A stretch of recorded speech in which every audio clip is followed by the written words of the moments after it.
Hey guys, welcome to our next episode of the Madison and Mountain View. Today we have a very special guest who is going to chat with us about pet tech. So welcome Sean Min from Pawly. If you want to take a second to kind of introduce yourself and explain what you do, that would be fantastic. Sure. Hi, guys. Thanks for having me. I'm Sean, and I'm from Pawly. What I do is I do a lot of things, and one thing is marketing and business development. What Pawly is all about is it's a robotic device that allows pet owners to interact and monitor their pets when they're away from home. Very cool. And what inspired your team to build this company? Um, it first developed at a startup weekend. It's like a startup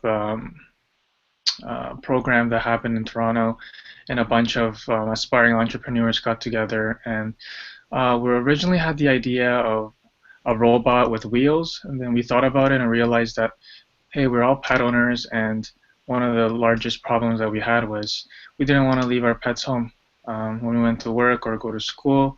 For that sake, it really it became a passion kind of to help other pet owners as well as us. So do you guys have a background in robotics, or what kind of got you thinking about this specific approach to kind of playing with your pet when you're not home? Yeah, during the start of weekend, a lot of people just got together from different backgrounds. So someone from robotics engineering, software engineering, business development. So we had like a diverse background of people with different skills. Cool. And how big is the team now? The team is only around 5 people. Yeah. Sounds like a So what challenges did you face while building the company? Like what kinds of a piece of advice would you give to other founders looking to get into the pet tech space? Um, I've not advice directly to pet tech, but just as a startup at whole, I think one of the most important and difficult thing is um, having the right team. Here and there, you're gonna have people leaving in and out. Like even though we were a close group of people, people had different obligations and things they had to do. Um, I think finding the right team and finding the right talent is pretty much the most important thing for a startup. Are there any other technologies that are sort of competitors in your space, or that aren't necessarily competitors, but that are also focused on pet tech that you find like uniquely interesting? Yeah, there's this one company called Wolf, um, and they've actually done a crowdfunding campaign as well. And the stuff that they're coming up with, it's really interesting. Like it's a wearable technology for your pet, or more for your dog, and um, it allows you to talk to your pets, monitor their heart rate, GPS tracking, and like I would love to see that come out soon. Is that something that you think you'll integrate into your current product, or Uh, yeah, I mean, with Poly, I think like the amount of things you can do with it is it's endless. Um, like it's definitely something that we want to have in the future. But at the moment, we want to focus on just getting our robot out and developed before we think of anything too much. So what stage are you guys in? Are you out in the market? Are you live? Kind of what's on your roadmap coming up over the next few months? Yeah, so we're still early stage. Not too long ago, we actually did a crowdfunding campaign ourselves. Unfortunately, we weren't able to hit our goal, but like out of that, we got a lot of good feedback, good publicity, and a lot of interest from people. So that's keeping us going and making sure that we know that we're doing something that people actually want to buy and people that actually care. Um, but yeah, we're still early stage at the moment, and we hope to have the product out later this year. Great. And are you planning on distributing on e-commerce or looking for retail partnerships? How will people get this product? So originally we were hoping to do it through online retailers, and then we want to obviously move into something big like PetSmart or Petco. Yeah. Kind of expanding it to general trends in the industry, what do you think are the biggest needs for pet tech, kind of outside of the Pawly sphere, just generally? Um, like the whole pet industry is like going crazy. Like it's increasing a lot. Um, I think we're seeing a lot of, well, the trend right now seems to be dog food, especially like organics, um, all that grass-fed, really healthy stuff. And I think it's sort of like coming to a point where like um, how us humans, like we were like really into health nowadays, and I think the pet industry is sort of following that trend. Um, and pet tech is something that's not too large right now, but it's coming alive. Like there's a lot of people that want to get into this space, and I think it's important for us, especially that we're in this space, to get our product ASAP out there. Yeah. Something we've seen a lot lately is the humanization of pets, and by that I mean there are companies out there that are starting to give pets more and more of a luxury experience, kind of treating them like humans. Do you think that that is going to expand as we go, or is that something that's kind of just a passing fad?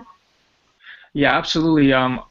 That is really interesting. I thought, but yeah, like from studies and from trends that I've seen, there's a lot of people that are spending tons of money on their pets, and they even found that like even during recessions, like the pet industry is sort of like recession-proof.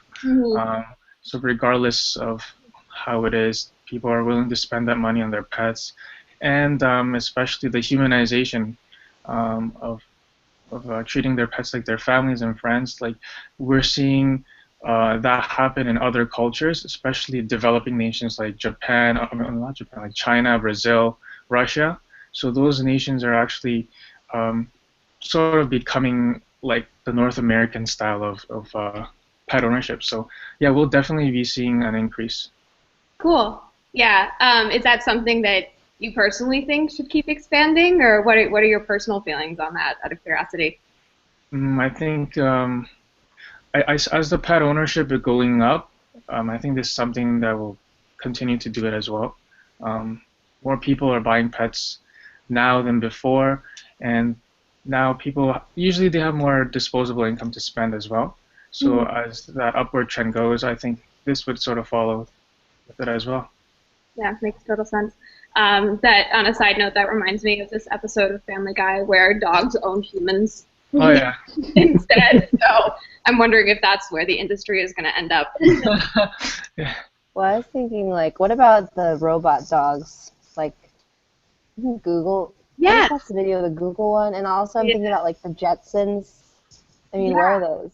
When are we all going to have robot dogs?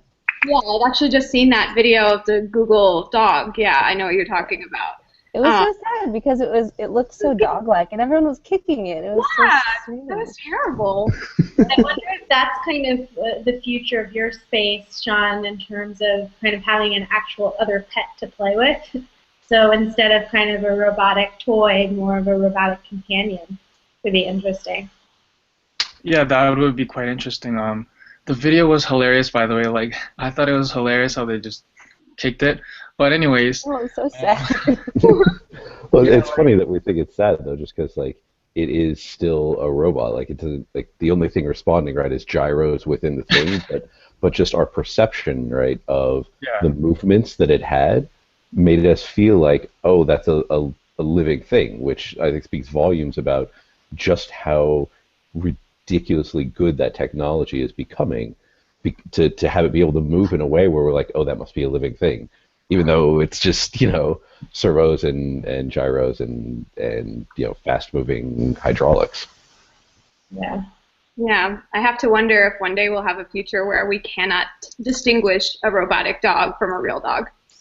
It's a little terrifying to think about, but I mean, what if we get to a point, right, where that dog, like that robotic dog, like what if we could mimic our real pets, right, that pass away, and we're like, I want this pet forever, and so we put it in a robotic form and care like that, and sort of, have that with us for the rest of our lives, because that just requires replacing parts, which we can't quite do yet with actual animals. Honestly, that reminds me of an episode of Black Mirror. So I feel like that's been No, I'll have to foreseen do this. already. But yeah, it sounds like there's really no limit. But did anyone else have any questions for Sean? Yeah, I mean, we've been looking a little bit in the pet tech space, and there's a lot of, outside of the hardware space, a lot of services that are popping up. So on-demand vet and on-demand dog walking and peer-to-peer economy for boarding your dog. Have you seen any interesting companies in that space, Sean, that have stood out to you? Yeah, those are some of the companies that we sort of kind of want to work with in a way.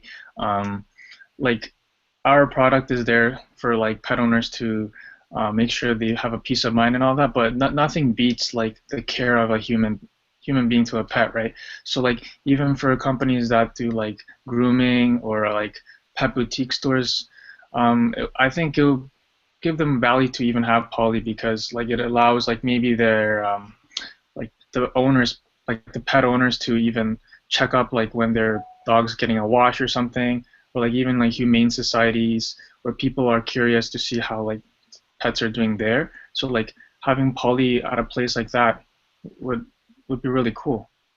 And so do you guys have a video monitor on the device so that you can kind of see what's going on, or? Yeah, so we have like a camera, a speaker, and microphone, so you can like talk to your pet and like look around and see how he's doing.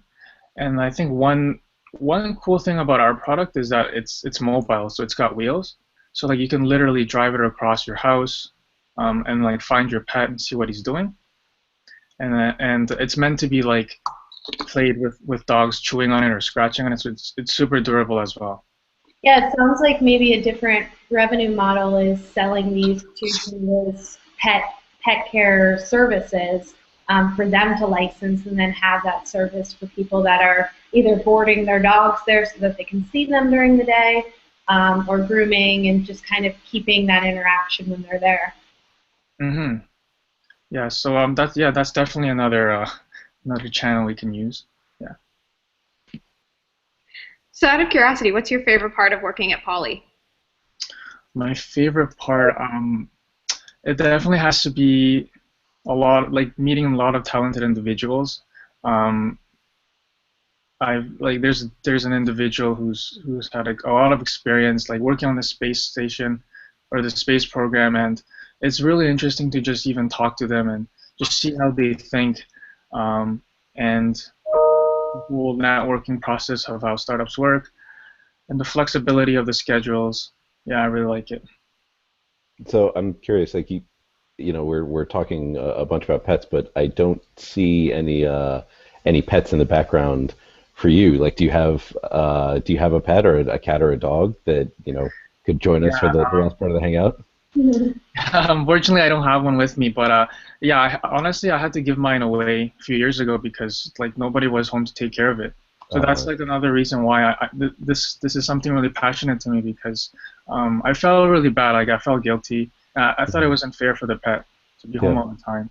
So yeah, I don't have one with me. Maybe as Pawly expands, you'll be able to get another one. Yeah, for sure. I would love that. Yeah, I can see why that's a passion now. Now you just have to be able to also get Pawly to walk the dog outside while you're gone as well. Yeah, exactly. One day. I think there are some other apps that are working in that space, so maybe it's a combo course. There we go. Yeah, definitely. It would be nice for this kind of weather, especially. Oh yeah. Get a robot out to deal with the dog. So cool. Well, thank you so much, Sean. We really appreciate you joining us. Unless anybody else has any last-minute questions, we're going to let you go. But thank you for talking to us about the future of pet tech. And join us next week for our next episode on Madison Mountain View. Thank you for having me. All right. Bye. Bye. Bye.